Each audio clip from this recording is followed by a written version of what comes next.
Hi everyone, welcome back to Wake&Tech. In today's video, I'm going to show you how to download Doordash application on your Android phone. Watch the video till the end and don't forget to subscribe to our channel if you've not yet.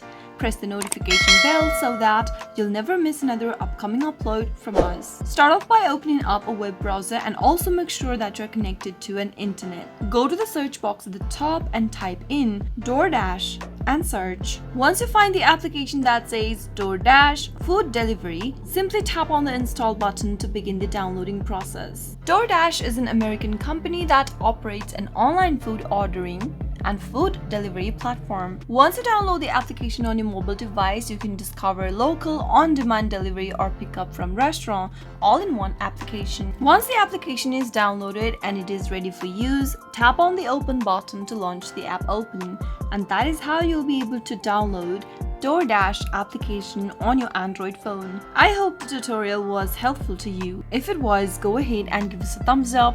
I'll be back soon with more videos like this. Thank you for watching.